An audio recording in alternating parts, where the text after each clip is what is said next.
सोचो, अगर तुम स्कूल जा रहे हो और तुम्हारे दोस्त ने कहा, भाई, मेरे लिए 1 घंटा तुमसे स्लो चल रहा है, तुम क्या कहोगे? पागल हो गया है क्या?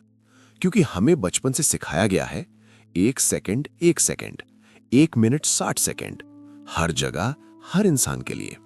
लेकिन साइंस कहता है ये बात पूरी तरह सही नहीं है, और आज हम समझेंगे कैसे। चलो 400 साल पीछे चलते हैं।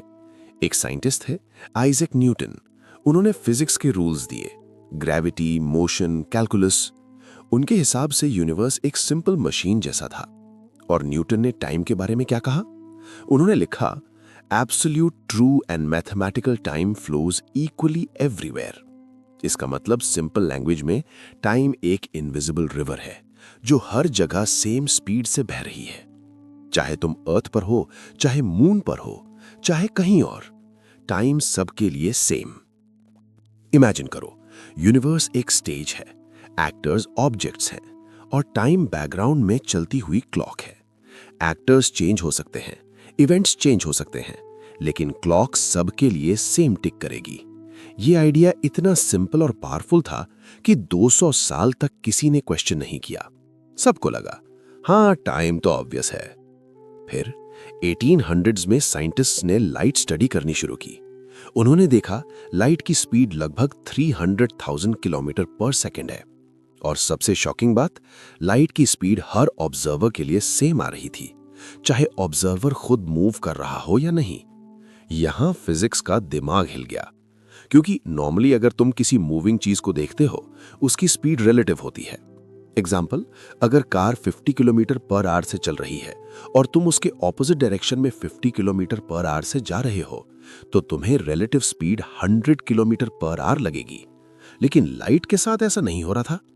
लाइट सबको सेम स्पीड से दिख रही थी। यह न्यूटन के मॉडल से मैच नहीं करता था। 1905, एक यंग साइंटिस्ट, आइंस्टाइन, उन्होंने सोचा, अगर लाइट की स्पीड सबके लिए सेम है तो शायद टाइम ही चेंज हो रहा है। और यहां से आई थ्योरी स्पेशल रिलेटिविटी। आइंस्टाइन ने कहा, टाइम एब्सोल्यूट नहीं है, टाइम ऑब्जर्वर पर डिपेंड करता है। यह लाइन सिंपल लगती है, लेकिन इसका मतलब दुनिया हिला देने वाला था। चलो एक सिंपल एग्जांपल लेते हैं। सोचो तुम्हारे पास एक स्पेशल क्लॉक है। यह क्लॉक लाइट से चलती है। एक लाइट बीम ऊपर नीचे बाउंस करती है और हर बाउंस एक टिक है। अगर क्लॉक स्टेबल है तो लाइट सीधी ऊपर नीचे जाएगी। अब इमेजिन करो, ये क्लॉक स्पेसशिप में है जो बहुत फास्ट स्पीड से चल रही है। अर्थ पर खड़ा इंसान देखेगा कि लाइट सीधी नहीं जा रही, जिगजैग पैटर्न बना रही है। जिगजैग पाथ लंबा होता है, और क्योंकि लाइट की स्पीड फिक्स है तो लंबा पाथ लेने का मतलब ज्यादा टाइम लगेगा। इसका मतलब मूविंग क्लॉक स्लो चलेगी, यानी जो इंसान फास्ट मूव करेगा उसका टाइम स्लो हो जाएगा। इसे कहते हैं टाइम डायलेशन। सोचो, दो ट्विन्स हैं, एक अर्थ पर रहता है, दूसरा रॉकेट में बैठकर लाइट स्पीड के करीब ट्रैवल करता है। रॉकेट वाला 5 साल बाद वापस आता है, अर्थ पर 20 साल गुजर चुके होते हैं। रॉकेट वाला ट्विन यंगर होगा। ये कोई मूवी नहीं, ये रियल फिजिक्स है और एटॉमिक क्लॉक से प्रूव हो चुका है। सैटेलाइट्स में क्लॉक्स थोड़ी स्लो चलती हैं अर्थ के कंपैरिजन में। इसी करेक्शन के बिना जीपीएस सिस्टम काम ही नहीं करेगा।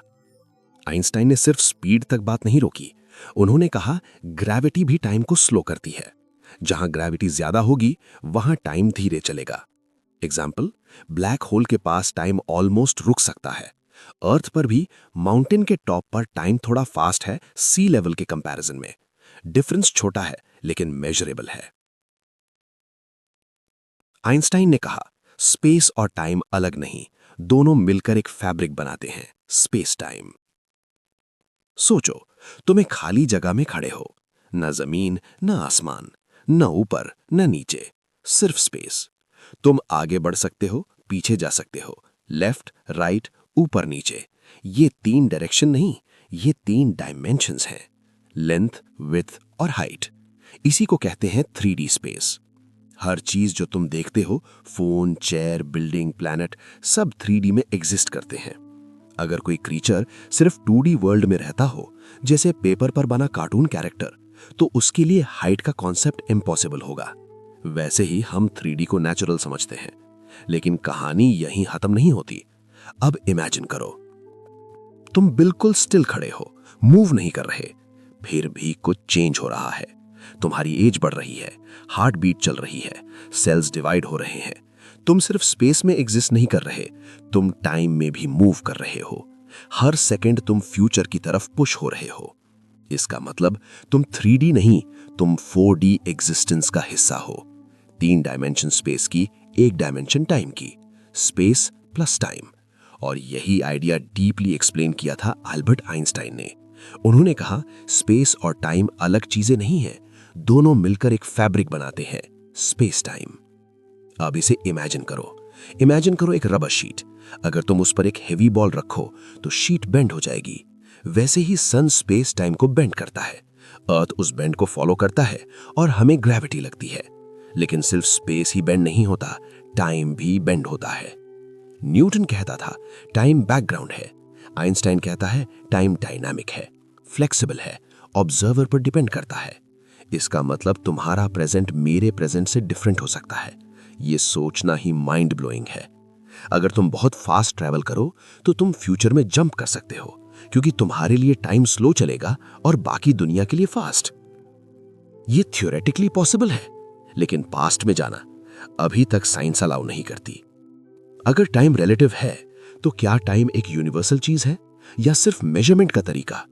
अगर ग्रेविटी टाइम को स्लो कर सकती है तो बिग बैंग के टाइम जब ग्रेविटी एक्सट्रीम थी, टाइम का बिहेवियर कैसा था? क्या टाइम का बिगिनिंग वहीं से हुआ? और अगर टाइम का बिगिनिंग हुआ तो बिफोर का मतलब क्या है? 400 साल पहले इंसान सोचता था टाइम सिंपल है। आज साइंस कहती है टाइम फ्लेक्सिबल है। और शायद टाइम उतना सिंपल नहीं जितना हमने स्कूल में पढ़ा था। अब यहां से एक ऐसी रियलिटी शुरू होती है जो डर पैदा करती है। अगर स्पेस और टाइम को मोड़ना मुमकिन है तो क्या इसका मतलब यह है कि हम एक फिजिकल प्रिजन में कैद हैं?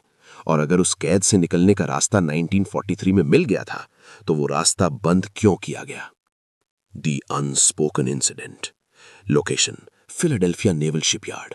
दुनिया वर्ल्ड वॉर 2 के शोर में मशगूल थी, लेकिन डॉक पर खड़ा यूएसएस एल्ड्रिज एक खामोश मौत की तैयारी कर रहा था।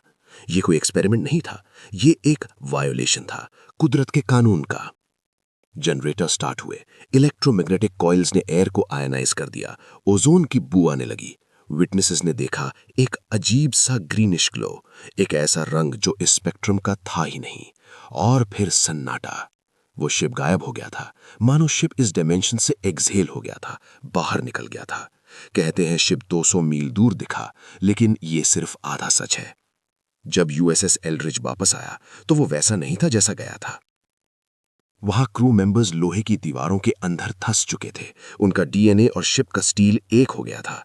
सोचिए, आपका हाथ दीवार के अंदर है और आप जिंदा हैं। कुछ लोग हवा में धुंधला गए थे, वो चीख रहे थे, लेकिन उनकी आवाज 1943 में नहीं, शायद किसी और सदी में गूंज रही थी।